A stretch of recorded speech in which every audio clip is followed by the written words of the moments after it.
Dark Souls is a pretty difficult game, and while plenty of rings exist to make your journey a little more manageable, not all of them are designed to help. And one of the best examples I can give you is the Calamity ring. This ring is genuinely odd. Instead of giving you a buff, it literally doubles the damage you take. What was From Software even thinking when they dropped this? Who in their right mind wakes up and says, you know what? This is just too easy. Let me put on this ring and make my life even worse. You bag this ring after beating the Black Dragon Calamite, and even the game's own lore calls it as a useless ring, befitting of no finger. When you put it on, a glowing orange eye floats over your head, basically broadcasting to the world that you are deeply unwell. But here is the craziest part. The community actually found ways to make this troll item kinda useful. First off, you know that forced death sequence against Seath the Scaleless? If his crystals curse you, your health gets permanently halved, which feels terrible. But when you slap on the Calamity ring, you take damage so fast that you die normally before the curse can even build up. And in PvP, it is at its peak. Imagine invading someone and they deliberately nerf themselves right in front of you. You're instantly sweating, wondering if they are just dumb or a literal god about to parry you back to the Stone Age. If you want to force yourself to get better at dodging, constantly risking instant death is a very fast way to learn. Just keep in mind, it only doubles your damage from actual enemy attacks. It will not make falling off a cliff or using the power within pyromancy hurt you any worse than usual. Let's be real. Fat rolling in Dark Souls sucks. You have poor invincibility frames, and trying to dodge in heavy armor makes you look like a clumsy toddler flopping right around the floor. It is genuinely embarrassing. Even the regular mid and light rolls look kind of weird and goofy. What if I told you that there is a way to look a little less goofy and do some really cool ninja flips? Introducing the Darkwood Grain Ring. Out of all the mystical artifacts in the game, From Software decided that a wooden ring would be the best suited candidate for the coolest party trick. I mean, the animations of the backflip are still pretty goofy, but it's way better than those fat rolls. As long as you keep your equipment load at 25% or lower, this ring replaces your basic dodge with a sick cartwheel flip that covers way more ground. It also buffs your invincibility frames from 12 to 14 and cuts your recovery time, so you're basically untouchable. It even halves the damage you take if you decide to do backflips through lava. When attempting to roll in speed-reducing areas such as the swamp in Blighttown or the water in Darkroot Basin, the ring's effects are nullified, resulting in only the general fast roll rather than the flipping animation. However, if you have the Rusted Iron Ring equipped, you can flip through slowing hazards. Getting this ring does require a bit of a villain arc though. You have to join the Forest Hunter squad, track down the merchant Shiva of the East, and completely blindside his ninja bodyguard. You can literally just kick the dude off a cliff. If his loot gets stuck down there, you just quit and reload the game, and the ring spawns right behind Alvina's building. The funniest part is, you can just pay to wash your sins right after, and Shiva will still sell you the weapons like nothing happened. Let's be real. Stealth in Dark Souls is basically a myth. The only vanilla way to sneak around without magic is to use the slow walk mechanic, which literally takes 5 business days and is boring as hell, but well, if that's what you want to do, hey, I don't judge. Plus, this game is built for throwing hands. Even if you manage to tiptoe your way to a sneaky backstab, the next mob of enemies, it's instantly going to aggro you anyway. It is super situational, like slowly creeping up on that one black knight in the Undead Burg who's just staring at a wall, contemplating his life choices. Honestly, as a Souls veteran, well, Ryan, not me, sneaking around just deeply hurts his pride. He claims that as true veterans, we only confront all the enemies with honor. When you look at the Dragon Crest rings, most of them are actually out here, giving actual magic buffs. You have the Bellowing Dragon Crest ring, which you buy from Griggs of Vinheim for 20,000 souls, and it straight up boosts your magic damage by up to 26%. Then there is the Lingering Dragon Crest ring, another 20k souls from Griggs, that makes your magic buffs last 50% longer. They actually help you nuke bosses. But then you have the Slumbering Dragon Crest ring, which is kind of weird. Guess what it does? Go ahead. It just mutes your footsteps. You can grab this thing in Sen's Fortress if you do some sketchy parkour near the second set of boulders and drop down to a hidden corpse. Or you can just flatline Griggs and loot it from his body. But personally, ring slots are pretty valuable in this game. You only get 2 of them. Just think about it. For most of us, one of those slots is already permanently held hostage by the Ring of Favor and Protection anyway, because the second you take it off, it shatters into dust and ruins your whole build. That leaves you with exactly 1 free slot. Are you really going to waste it on being quiet? When you could actually be rocking Havel's ring so you do not fat roll like a baked potato, or the wolf ring so you do not get staggered easily. If you walk into a boss arena wearing the Slumbering Dragon Crest ring, Ornstein and Smo are not going to stop and say, "Whoa, his footwork is so stealthy." No, they are going to literally gap close you from across the room and send you straight back to the bonfire. Being quiet does 0 damage. If you so desperately need to channel your inner sneaky ninja for one specific section, just attune the Hush spell. Let us talk about the White Seance ring. The lore for this thing goes incredibly hard for absolutely no reason. The game's description hypes it up as this divine artifact entrusted to the head bishop of the Way of White, who happens to be the apostle to Allfather Lloyd, who is literally Lord Gwyn's uncle. With a resume like that, you would expect this ring to give you a godlike power, or at least it lets you shoot some massive bolts of lightning from your eyes, I don't know, but no. All this supposedly legendary royal ring gives you is exactly 1 extra attunement slot. Just 1. You find it tossed aside in the dingy prison area of the Duke's archives. You literally have to climb a ladder, stare at some sketchy wooden planks hanging off the wall, and just yeet yourself down into a random cell to loot it off a corpse. Mechanically, an extra spell slot sounds pretty mid, but it actually has some highly specific applications. The real trick is that this ring grants an attunement slot, even if your base attunement stat is too low to naturally have one. Let us look at the actual myth, because defending the White Seance ring gets even harder when you realize how generous the game's natural progression is. Leveling up your attunement stat is incredibly cheap early on, and it permanently solves your spell slot problem without holding your accessory slots hostage. Almost every starting class drops into Lordran with a double-digit attunement stat, meaning you automatically start with at least 1 spell slot right out of the gate. The Pyromancer starts at 12 attunement, giving you 2 slots from minute 1. The Sorcerer starts at a massive 15, handing you 3 whole slots before you even reach the Asylum Demon. On top of that, the early scaling for attunement basically gives you slots for cheap.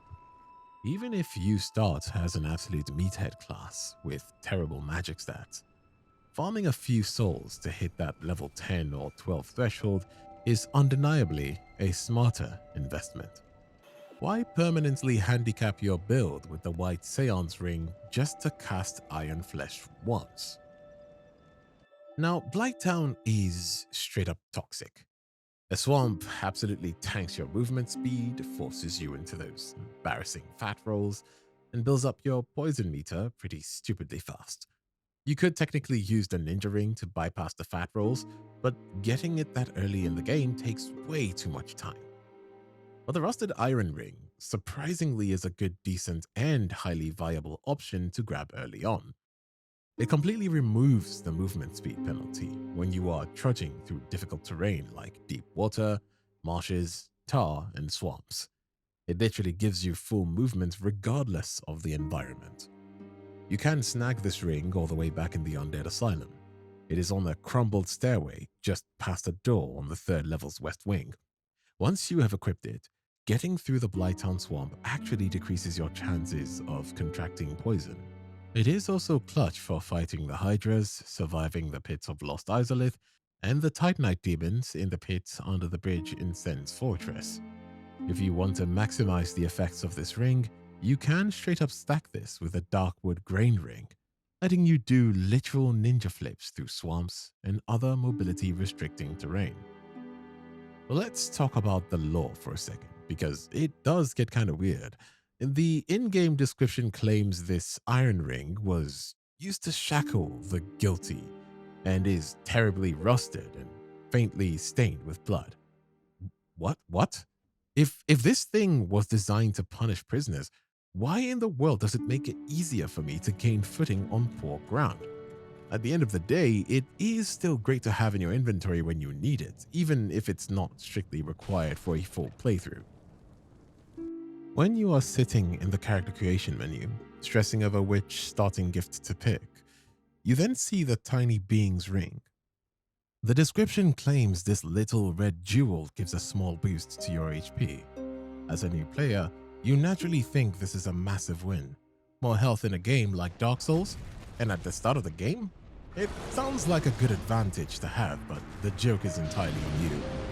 The second you load into the Undead Asylum and check your stats, you realize you have been completely scammed.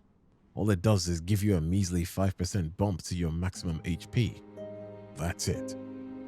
If you somehow dodge the trap at the start of the game and pick the master key like a normal person, you can still acquire this useless ring later on. You get it as a reward from Siegmeyer of Katarina after you help him out by defeating the Silver Knight in Anor Londo. Speaking of items that completely scam new players, we have to talk about the tiny being's ring's distant, equally useless cousin, the blue tearstone ring. The game tries to sell this thing as a great ring. The lore states that this rare gem from Katarina has the uncanny ability to sense imminent death and boost your physical, magical, flame, and lightning defense by 50% when you are in danger. Sounds pretty clutch, right? Then you look at the text once again. In danger, which actually means your health has to drop below 20%. Let's be real, if your HP is at 20% in Dark Souls, you are basically already in the grave. A stiff breeze from a hollow or a minor fall is going to send you straight back to the bonfire. Boosting your defense by 50% when you only have a sliver of health is pointless, because almost any attack in the game is still going to completely obliterate whatever HP you have left. Worse yet, it does not act entirely as a safety net. If you are at 25% health and the boss hits you with an attack that would normally kill you, the ring does not even trigger to save you. What makes this item so incredibly funny is how much it gets absolutely mocked by its legendary older sibling, the red tearstone ring. The ring triggers at the exact same 20% health threshold, but instead of boosting defense, it massively buffs your attack damage. Speedrunners and veterans are obsessed with it. The logic is simple. If you're going to get one-shotted at 20% health anyway, you might as well turn into a literal glass cannon and completely mock the boss before they can even blink. The ultimate tragedy of the blue tearstone ring is that it is perfectly positioned as an early game trap for new players. You find it early on in the Undead Burg, chilling down a staircase into a path that is guarded by a Black Knight. If you do not want to fight him, you have to do some incredibly sketchy parkour. It also does not support the fact that it's located behind a Black Knight, which is more difficult to beat than some other bosses encountered earlier in the game. So you'd naturally expect the item that it guards to be something highly valuable or game-breaking. It turns out that it is a complete scam. According to the game's lore, This magic crown-shaped ring was granted to Princess Dusk of Ulasil upon her birth, so naturally, you would expect to find it resting in a hidden chest or handed to you as a quest reward, right? No. You acquire this ring by traveling to the Darkroot Basin and murdering a massive multi-headed hydra. What I think happened is, Dusk somehow dropped the ring in the river and it was immediately slept by the hydra. When you actually put the ring on, it feels like a massive troll from the developers. The ring stone allows its wearer to cast additional sorceries, granting a massive 50% increase to your spellcastings. And even though the description explicitly only mentions sorceries, it is actually a universal buff that affects miracles and pyromancies alike. But the catch is, it immediately cuts your maximum health in half. However, the community found some big-brain ways to exploit this item. The ring has an incredible synergy with the Tin Crystallization Catalyst and the Manus Catalyst. Both of those weapons give you a ridiculous damage boost, but penalize you by halving the number of spell castings you get. But because the Dusk Crown ring adds 50% of your base castings back, it completely cancels out the reduction from the Catalyst. You get to keep all your high damage Soul Spears and Crystal Soul Spears without losing half your armor, making it highly useful for PvP. Let us talk about the Eastwood Grain Ring, which might honestly be the biggest ripoff in the entire game. You buy this thing from Shiva of the East down in Blighttown for 10,000 souls. 10,000! And you even have to join the Forest Hunter Covenant just to get him to open his shop. The ring promises to cut your weapon durability loss in half, which sounds like a massive win if you are running around with fragile katanas. But here is the absolute tragedy of this item. It is practically useless. You would think this ring would be clutch for weapons with special R2 attacks, right? Like the Drake Sword Shockwave or the Dragon weapons that completely eat your durability? Nope. The game completely ignores the ring for special attacks. Okay, so maybe it is clutch when you go down to the Demon Ruins and fight those giant acid-spitting worms? Or the Chaos Eaters that literally vomit on you and dissolve your armor? Wrong again. The ring offers absolutely zero protection against enemy attacks that are specifically designed to break your gear. Literally, the only reason to wear this is to get a couple of extra basic swings out of a crystal weapon before it shatters forever. Tying up 50% of your accessory slots just to avoid buying a repair box is completely insane. Just spend a few souls on repair powder like a normal person. Keep your ring slots open and equip something that actually stops you from getting one-shotted by a boss. Out of all the mystical artifacts in Lordran, this one easily takes the crown for having the most bizarre and chaotic backstory. According to the game, this ring was enchanted by the Witch of Izalith and her daughters. They specifically crafted it for their brother, the giant creature we eventually fight known as Ceaseless Discharge. The lore states that his souls were inflamed by lava since birth, which sounds like an absolutely miserable existence. So his sisters, they gave him this magical heat-resistant ring to finally ease his pain and stop him from constantly burning alive. But then you read the very next line of the item description. But, fool that he is, he readily dropped it. From the exact spot where this fool dropped the ring into the lava, a terrible centipede demon was born. I mean, make it make sense. How does a small ring magically spawn a massive multi-limbed insect demon made of rock and fire? Well, best of luck on speculating that, I guess. To actually get the ring back, you have to fight this exact centipede demon in the Demon Ruins. You can either kill the monster outright, or just chop off its tail, and the ring goes straight into your inventory. You absolutely need it to survive lava lakes in Lost Izalith, as it significantly reduces lava damage. It does have one incredibly funny hidden mechanic though. If you equip it and perform a kick animation, your foot magically bursts into flames and deals a flat 80 points of fire damage. This ring is also unique in how the game handles it. Because it is a mandatory progression item, it is one of the only rings that is completely removed from your inventory when you start New Game Plus. If we are making a Hall of Fame for the biggest scams in Lordran, we have to talk about the other massive starting gift bait, the Old Witch's Ring. Picture this. You are sitting in the character creation menu, stressing over your starting gift. You already know that Master Key is the undisputed GOAT, but then you see this mysterious ring. The in-game description literally tells you it is an old ring from an old witch, covered in indecipherable script. Now get this. It openly admits that it is seemingly useless. But as a Souls player, your brain is completely poisoned. I'm smart, Miyazaki. You can't trick me like this. So you take the bait. You drop into the undead asylum with this ring instead of the master key or some black firebombs. Huge, huge mistake. You proceed to play through the next 30 hours of the game, taking up space in your inventory with this thing. Finally, you reach Quailag's domain. You fight Chaos Witch Quailag and ring the second bell of awakening.